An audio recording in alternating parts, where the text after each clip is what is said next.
Good morning, everybody. Good morning. Welcome back to Ribbon Candy Hooking. I'm Deanna. Good morning. Good to see you. Happy Tuesday. Let's see. Lots of buddies here. I'm going to scroll through again so I don't spend too much time being irritating and making too many shout outs, but I'm reading your messages and it's great to see all the buddies there. Tara, you are working on your Van Gogh chair. Thank you for the brilliant reminder. I forgot to say yesterday, news. So, one of the things that came up last month during the Van Gogh class, because every month I do a designing and last month it was Van Gogh. And that just reminded me of something else I wanted to show you. How discombobulated can one person be, right? Infinite, limitless. But, oh, dang it. Anyway, I ran the Van Gogh, and the idea is with these classes, Van Gogh is copyright free, so anybody can do Starry Night or anything. Cypress is anything. But the point is to talk about the spirit of the artist and the inspiration of the artist and do a bunch of exercises within the class that sort of push the boundaries for you and thinking the way that you think about that artist and the way that you approach composition and design. And the object of those classes is to get you to come up with some original designs that are in the style of, and the flavor of, and the spirit of the person who we're talking about at that time. So with that said, the Van Gogh class was fantastic. And of course, the reason I chose it was because this Van Gogh exhibit that is currently traveling and will be traveling for years is the biggest art exhibit in many, many years. From decade to decade, we've seen in the 20th century King Tut. Did you go to King Tut? Because I went at least once. Titanic, Human Body. There's been a whole bunch, but you don't often see one of these moving exhibits, these huge, really well marketed exhibits that focus on an artist, right? You see other subjects, but not necessarily an artist. So it was such a big deal. I thought, we've got to do this. And the class, I think, was such a success. I ran it twice. It was such a success. It brought up so many ideas, we went into so many sort of misconceptions about what Van Gogh or Van Gogh was like, correct pronunciation, and that is why he only signs his name Vincent on his work, because Van Gogh is hard to say when you are not a Dutch person. But he hated it when people mispronounced his last name, so he didn't use his last name. But he was an interesting person, and we really, I think, loved talking about him. And one of the sort of fruits that came out of these classes was that Barbara in our group said, why don't we do a Van Gogh challenge that involves, I brought out a picture during that class. One of the exercises in that class was to look at Van Gogh's chair. So let me show you the chair from my Van Gogh book. This is Van Gogh's chair. I'm sure you recognize the image. This one here, right? So one of his many still lifes, being a person who couldn't always afford using his brother's money, couldn't always afford to have models in, and he didn't have a great relationship with models because he was a fairly ornery person right across the board with everybody. But he did a lot of still lifes and he did a lot of flowers because he was practicing all the time. And this chair is a really symbolic chair because it's one of these chairs that I mentioned in the class, really reminds me of Norman Rockwell's chair in the garden shed, if you can picture that image. Norman Rockwell took a photo of the chair when his wife Mary had just left the shed, and she'd left her gloves and her flowers and some of the sort of accoutrements of gardening, and she would be right back in. But in that moment, he took a photo and then he painted it very realistically. This chair reminded me of that.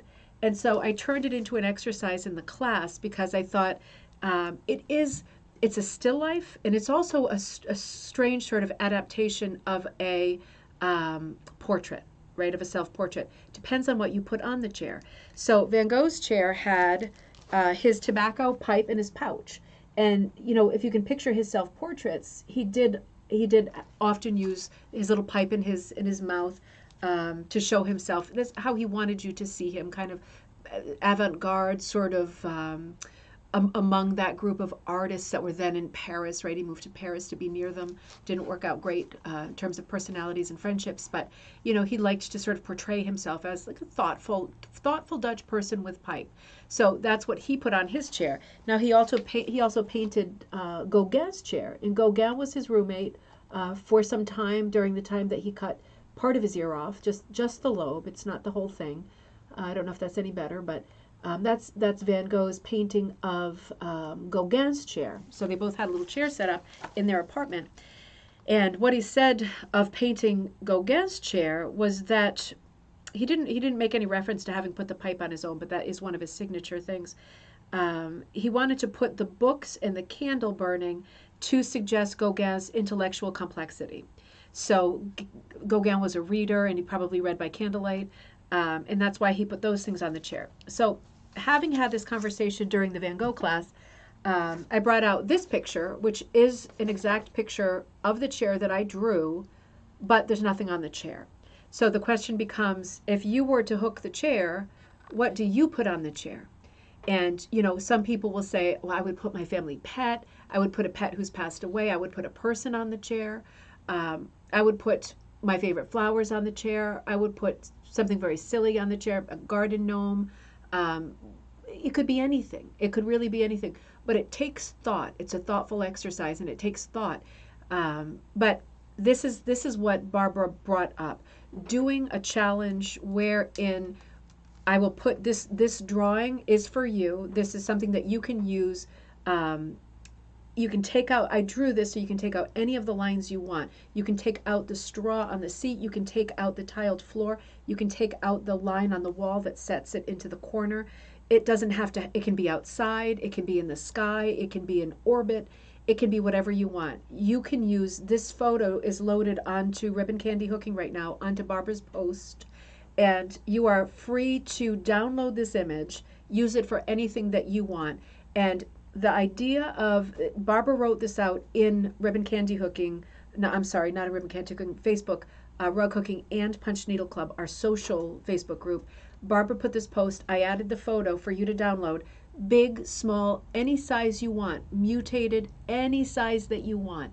If you want to do the challenge, the idea is you hook Van Gogh's chair, or any chair you could, I think Barbara said, read Barbara's post because it's Barbara's challenge. I just want to sort of publicize it so more people are aware of it. If you want to do this challenge with us, you do it any way you want. Barbara, I forgot what the date was you put on it, but it's in September, so it's months away. The idea is that if you want to do this challenge for fun, and you want to, and I will organize this like right down to the T a little bit later as we figure out how this takes shape and who's doing it.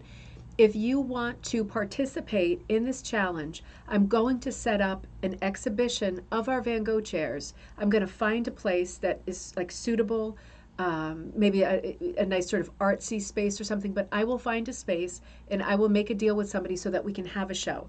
You might be in Canada, you might be in Alaska, you might be in Australia, and you might not make it to the show. But we'll work out a system where if you want to send me your rug, you know you can trust me with it. And I will put the rug up in the show. We will have a virtual show and we will have an in-person show so that we can celebrate the work of Van Gogh as hookers and punchers while the rest of the world is celebrating Van Gogh with this huge exhibition, right? So this is a challenge that Barbara came up with. I think it's a great idea. I'm doing it too. I decided over the weekend what I'm going to do for my Van Gogh. I'm going to make it much smaller, but I'm going to do 4 of them. And I'm going to do it as the 4 seasons. I'm going to probably take out the background, just to give you an idea that I came up with. I'm always looking for a chance to represent the 4 seasons. And one of the other exercises we did on that Van Gogh class was to look at the church where his father was the pastor, minister, very sort of liberal church, but it was a beautiful old stone church in the French countryside. And we looked at that image because that image was interesting as a painting because Van Gogh first painted it in the winter as a gift to his mother who was a bit laid up with an injury. And he returned to it, which he hardly ever did, later and changed the season to spring. So one of the things we spoke about in the Van Gogh composition class was how much of a difference it makes to your composition. Same composition, same lines, if you try to change the season. There's so many things you can change. You can change the border, the background, the shape.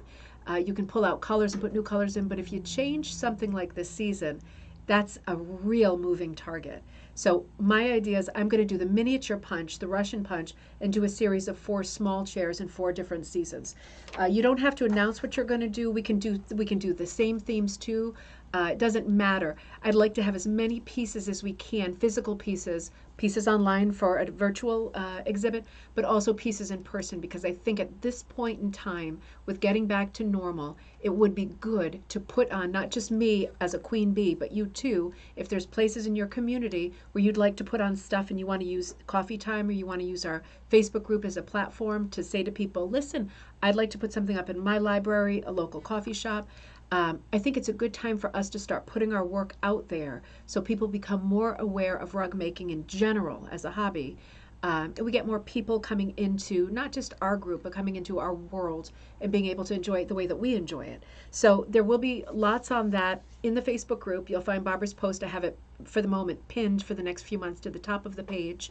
And if you are not on Facebook and you want more information, please email me at ribboncandyhooking@gmail.com, and I will let you know any of the details you need to know about this. I can send you the PDF of the chair, and just you do whatever you want with the chair. This is an idea, right? This is an idea. You do whatever you want with it. You can do it literally exactly like Van Gogh did it. You could turn it into a Japanese woodcut, his favorite thing of all time, and blues and oranges, right? He said, you know, art isn't art when it's not filled with blues, orange, and yellow. You could do his colors. You can do whatever you want, but making it your own is what this whole exercise is about. I think Barbara had a great idea, and I'm super, super excited to work on it and to help out with that. Thanks for bringing that up, Tara. That was super helpful. The link to the cushion guy. Okay, Cynthia says, Kira, thanks for the link to the cushion guy. Yep, the cushion guy is Remy in Nova Scotia with the Barishwa Church, and they are looking for those last states to represent the 50 states. And Kira took Alabama. Cynthia, you took Oklahoma. Fantastic. I think there's only a handful left. Like, I think there's only 5 or less left. And then we have represented the 50 states at the Barishwa Church, which I think another great in-person exhibition. Just knowing your pieces there. You give it permanently as a seat cushion, but then part of you is in Nova Scotia always. And I think that is so nice. It gives you another destination to add to your list of destinations. All right, good morning to everybody. I love you, and I love seeing you there. And let's see, I'm just making sure there's no more news before I move on. Oh, good, Carol, you have tickets to see Van Gogh Immersion in Milwaukee. Fantastic. That is fantastic. How will you do that class? Will I do that class again, Jennifer? You know, I could do that class again. I've got everything on the computer. If there is interest in doing that class again, I could do it again in a month or so. I really wanted to show, let me know if there is interest. If there's like 5 or more people who would like to do the class again, I'll run the class again. It really was amazing. Sorry for crouching over like a cockroach over here. I had something else I wanted to show you. And where is it? Where is it? You know what? Watch this space. I'm still talking to you. I'm about to announce our next class. So I mentioned this yesterday. Our next class, just to plant the seed, right? Flee in the air, plant the seed. So next month's class, design composition class, is going to be designed like Maud Lewis and Grandma Moses and a British artist who you may not heard of. And her name is Helen Bradley. And this is Helen Bradley's work. You can see it's very much in the style of, for example, Maud Lewis or Grandma Moses. The thing that these 3 women have in common, and that's why I'm putting them into one class, Grandma Moses is not copyright free. Maud Lewis is partially copyright free. Helen Bradley, I do not know. We are not copying their designs in composition class. We are learning to design like them. We are choosing motifs that these 3 women used. And what do these 3 women have in common? They are all folk artists from the 20th century. And they all started painting and working in art at a very advanced age. For Maud Lewis, I don't know off the top of my head. I used to. If you know, please put the sort of number in there. Grandma Moses, she was well into her 70s, and Helen Bradley was in her late 60s. So this is something that these 3 women had in common. No art training, something inside of them that lived for decades before it came out, and they all 3 ended up doing folk compositions. This is Helen Bradley. That are really naive, true folk art tradition, and entirely possible to capture the essence of for rug hooking and punch needle purposes. So that's why I want to look at this sort of school of design and look at these three women next month for our composition class. We'll look a little into each of their lives. We'll look into their work. We'll look at what respectively their main motifs were, and they'll be like there has been for the past classes, exercises so you can actually physically start drawing in the style of these three ladies. Interestingly enough, Maud Lewis is, of course, from Canada, Grandma Moses is from the U.S., and Helen Bradley is from England. So we have kind of a triangle, representing a triangle, but I think it's curious that they are all sort of older artists who found their way and have a very, very similar style that I think we can tap into. Might need to take out a loan. So excited. Just reading your posts here. Where on your page is the message from Barbara? It should be pinned to the top. I pinned it as an announcement to the top of Rug Hooking and Punch Needle Club. I can recheck it after I have my airplane mode. I'll recheck it, but it was up there yesterday. I'll recheck it to make sure that it's there, and I'll remind you again about that because it would be great to know how many people are doing that. I also want to remind you that I'm teaching on Cape Cod in Dennis this weekend on Saturday. I'm teaching hooking and punching with yarn, a class that comes with two kits, a punch kit and a hooking kit. Comes with the punch needle and the rug hook, a Joan Moshimer rug hook. It comes with the two complete kits, and it comes with a hoop. So that's happening this coming Saturday on Cape Cod. I have some other teaching dates coming up that I'm taking my phone off airplane. And I wanted to remind you next month, Flea in the Air, that great meeting at Whispering Hill in Woodstock, Connecticut. I'm going to post that to August 21st. If there's any chance you can get there, I would love to see you there. I would love to have our group, as many of our group as we can there, and be together there and have a magical day together. So that's coming up. Also coming up tomorrow, at the Hillstead Museum in Farmington, Connecticut, is a hook-in. So I'm going to try to get there tomorrow between, let me see, Liz sent that one, 12 and 2, I think it is. I'm sorry, 10:30, starting at 10:30 until unknown. And if it rains tomorrow, as expected, it will be inside the Hillstead House, which is a beautiful museum that I've spoken of before with that great connection to hooked rugs. And also a lot of famous pieces of art in there, including Van Gogh's Haystacks. So if you can make it to the Hillstead Museum starting at or thereafter, 10:30 tomorrow, Farmington, Connecticut, there will be a hook in there. And again, there is a nice collection of art inside the museum. If you tour the museum, which is separate from the hook-in, it's a museum house, right? It's a house. It's not vast. But they do have some famous pieces of art, including Van Gogh. So it would be nice to see you there too. And my plan is to get there tomorrow. No, not on my website, because it was Barbara's idea, so I want to leave it that way. I just want to promote it as much as I can, because it was a great idea. It was hers. I don't want to tread, and I want to celebrate that great idea and just get as many people aware of it as possible. I want to also make you aware I have one last swatch set of Cape Cod in the store, and I won't be making any more until next summer, because this was my most labor-intensive set. So this is a set of 20, the Cape Cod colors. There's one left, and that I'm not going to be restocking that because it's just too much work. So having said those things, I also want to give a huge shout out to Lisa. Lisa, are you on this morning? For sending me this. It came in the mail yesterday at night. I got home and it was there. Lisa sent me the most, I get the most beautiful things in the mail. I got the info of that shop that closed too, and I'm going to do a full show on that. But Lisa, thank you so much for sending me all these great catalogs that Ridimere, and this is not the Ridimere that I got this weekend, that I'm going to use in future coffee times. I can't tell you how much I appreciate this stuff. This is what I live for, and my children, of course. But this is where my heart is collecting this stuff and finding this stuff and sharing it here so that we can all look at it and talk about it. Lots and lots and lots. Because other than you all, who do I have to talk about rug hooking with? But I want to show you this little thing that she sent me too that I love the most, Lisa. I can't open the package. Look at my fingers are all gnarled up like an old crone. All right, let's see. She sent this little thing, and she said, "What do you think?" And I don't know the answer. I'm going to see if you know the answer. I can make an educated guess, but that's as far as I can go. I don't know if there is a clear answer. You wrapped this so good, Lisa. This is like, are you and my mom in cahoots with the Christmas presents and the wrapping? I have to wonder, because it's tissue paper and yet it's unterrible. It's joke tissue paper, right, from the party store. So Lisa sent this. Look at the scale of this thing, right? This little hook. I mean, is that, she showed it to me before she sent it. Look at this little thing. It's putting me in focus instead of the hook. But it's a tiny little thing. Still not in focus. This big, right?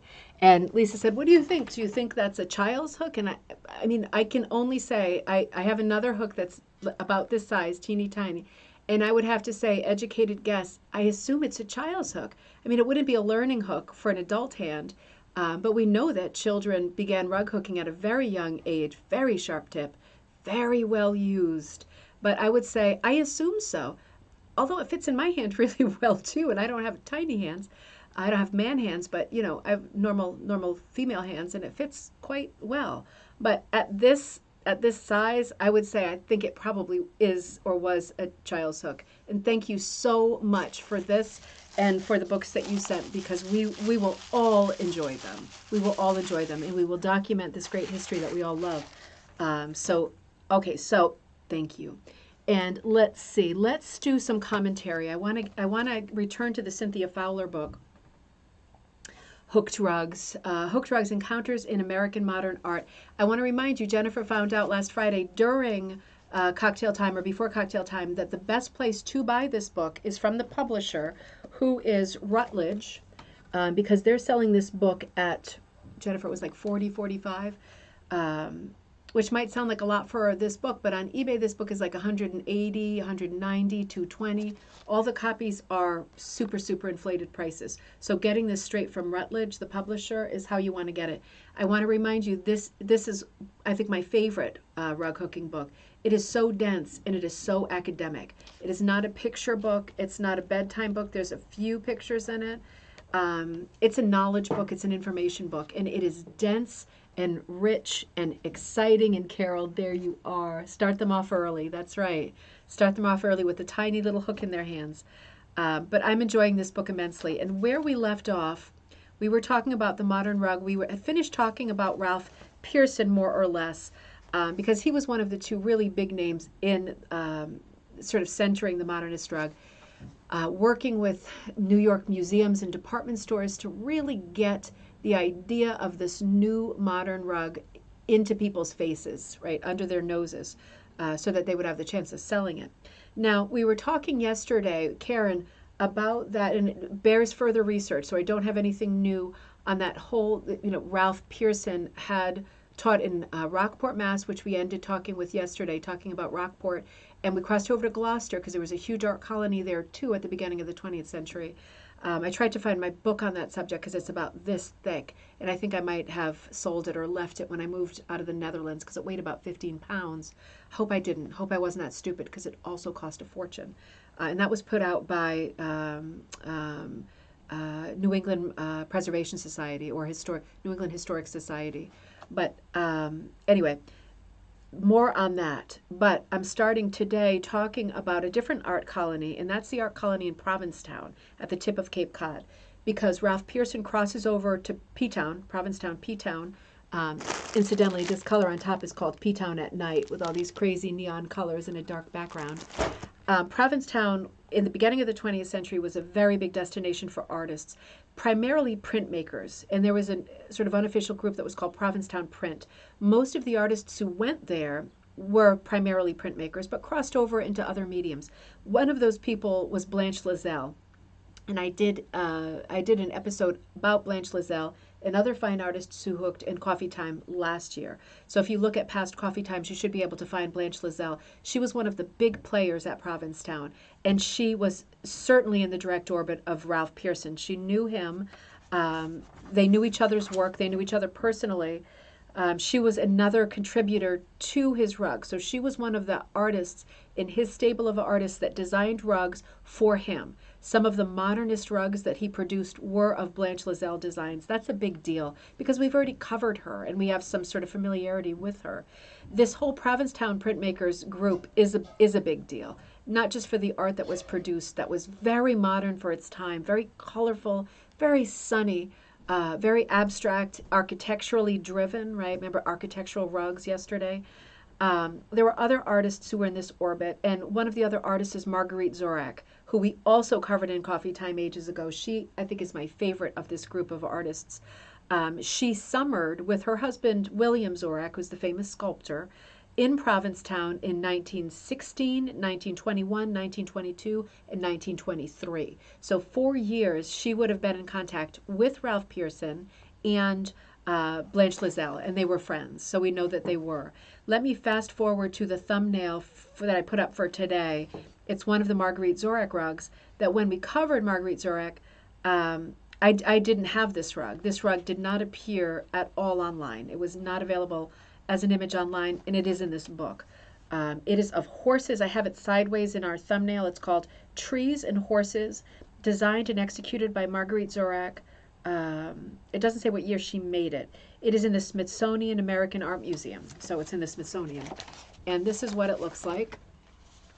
It's today's thumbnail, but this is the proper orientation. Let me first focus it. There we go.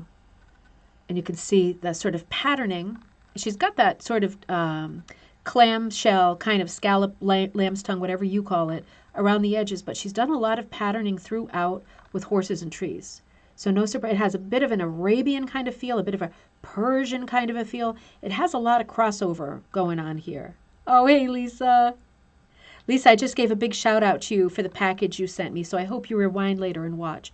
I just went through that envelope, and I thank you from the bottom of my heart for that, and for the treasure, the little treasure of the little hook in there.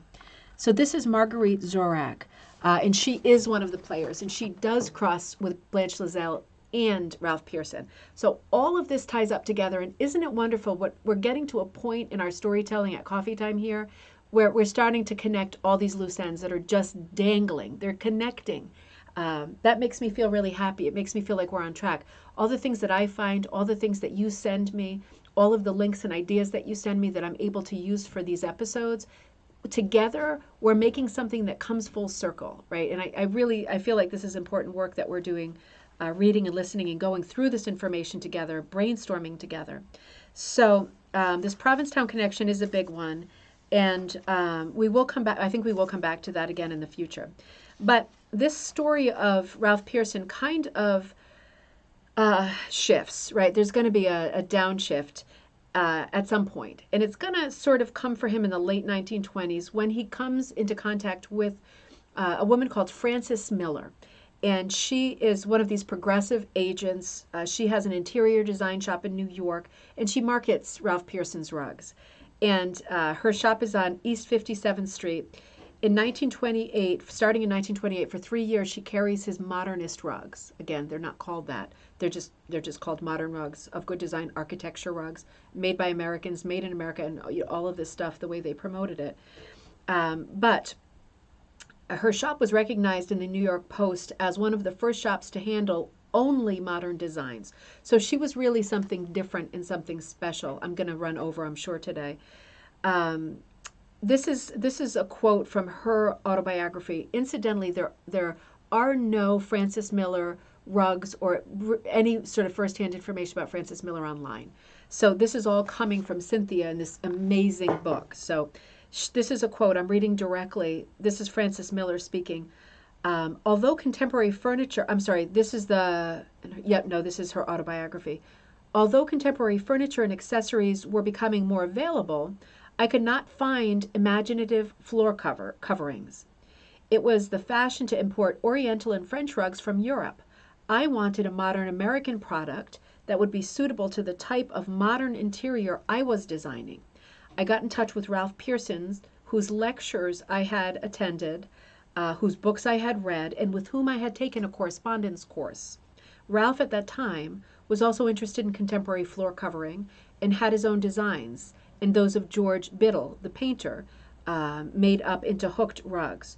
So this is where we're going to see a shift. I'm just going to show you this as a reminder. We looked at this yesterday, architectural rugs. You can see one of the artists that he lists in this ad is Biddle, right? Because Biddle is a quite famous sort of cutting-edge artist right now. He is advertising Biddle, Ralph Pearson is, as one of his artists.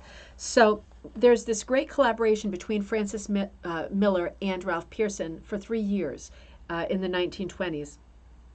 And then Um, it turned out that she decided to kind of spin off. She was interested enough in rugs and rug design that she started making her own rugs and rug designs later in the 1920s. So this is when things kind of change. She begins working as, instead of an interior designer, she embarks on a very notable career as an artist and designer. And after working with Pearson, she makes her own contributions to textile history by winning the gold medal for textiles in 1937. That's at the Paris International Exposition. And then she designs a carpet for the United States Pavilion at the Chicago World's Fair in 1939. So 10 years later, she's becoming a very big player in textile art, particularly rugs, which is why it's so galling that there aren't any of her rugs to see on the internet. But she becomes a competitor at this point of Pearson. They have shared interests, but at this point, she's a big player and they are competitors. And after, the late 1920s, they will not mention each other again. So they go their, not in a bad way, they go their separate ways, and she gets so invested and involved in the rug part of the business, the design business, that she really takes off with it. And she has enough success that she is a viable competitor. And they are no longer referencing each other's work or promoting each other's work or working together at all. So that's a funny kind of twist that happens. She says at the end of her autobiography, I used some of Pearson's rugs, but was not satisfied with the idea of putting a painting, as it were, on the floor.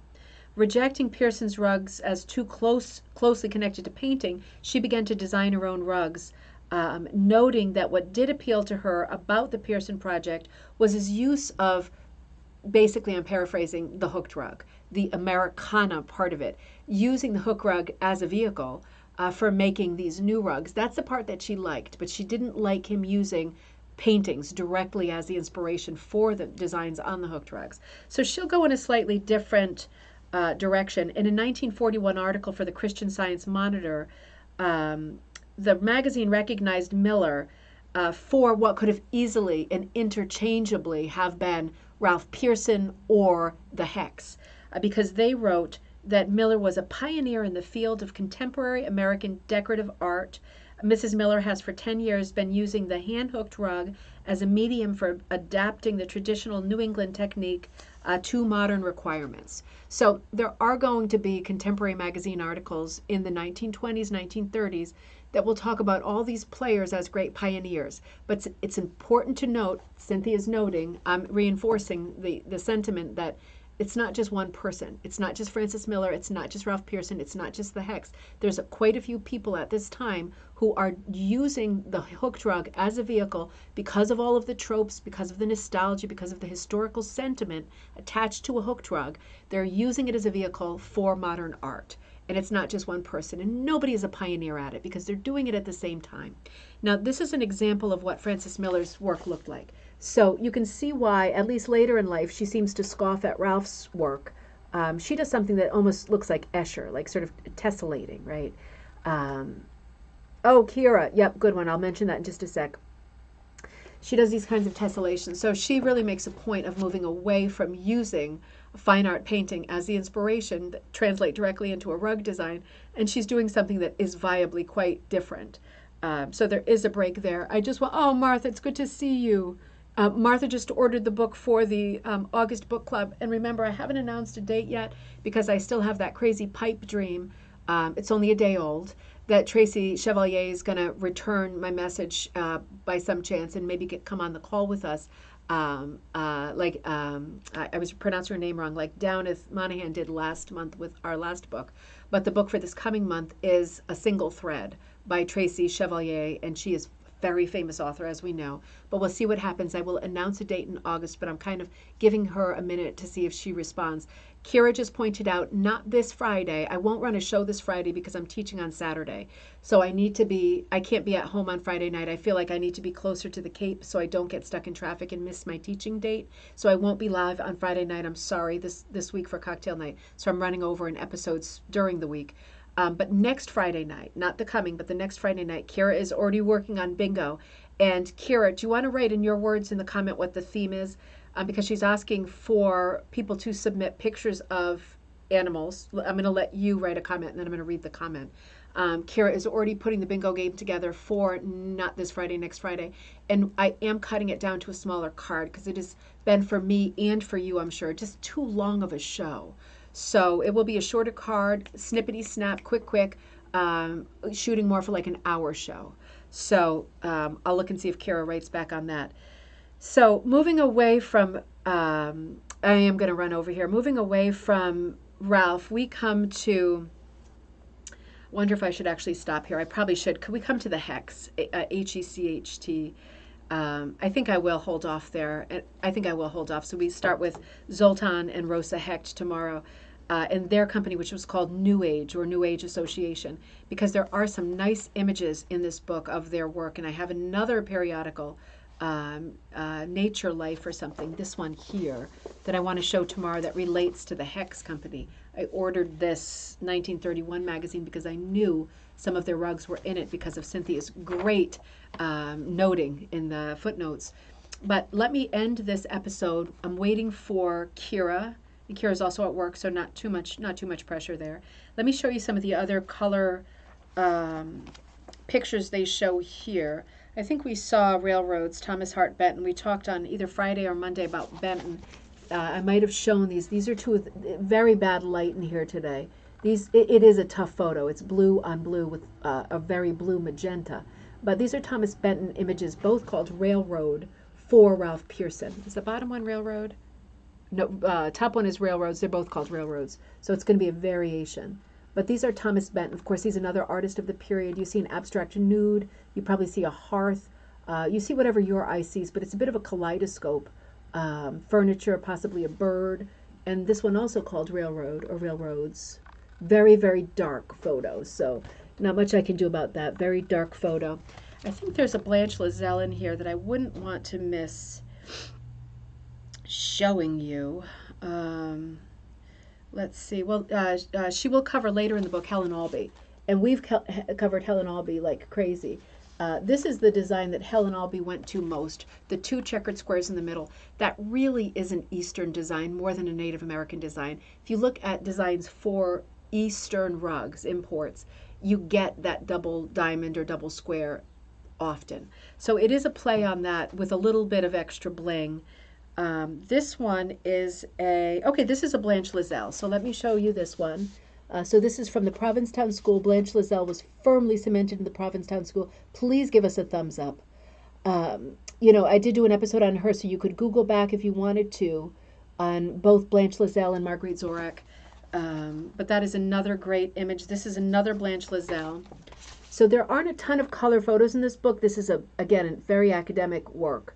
But the text is very, very lively, very well written. Some academic books that you read, you just get the sense that the person is bending over backwards to fulfill some kind of thesis or doctorate or to just produce, academic work because they work at a university or something and it's expected. This book is not like that. This book reads like a very pleasant book to me. You don't get all that extra jargon thrown in the mix just to kind of throw you and demonstrate intelligence. This book is written in a very conversational way that's very easy to read and relate to. So I think that's worth saying. I'm not going to go further with pictures because some of these, no, we haven't looked at these yet. That's that. I don't want to spoil anything. So Kira hasn't written back.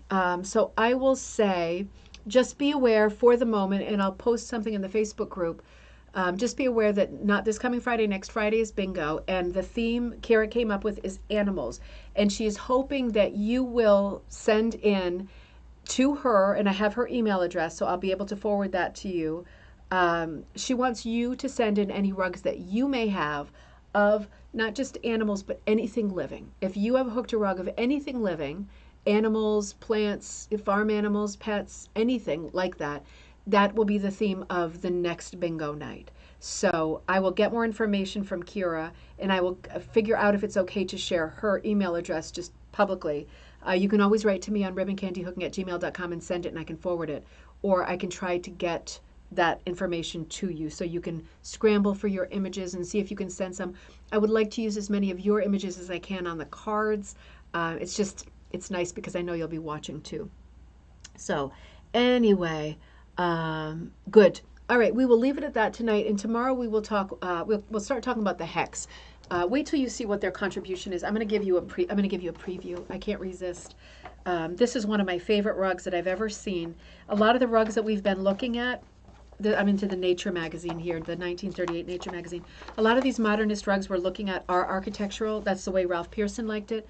And I don't want to give you the impression that this whole sort of era, the modernist hooked rug, has to do with architecture and sort of challenging abstract art. It doesn't, because this is one of the images that the Hex put out with their company, New Age Alliance.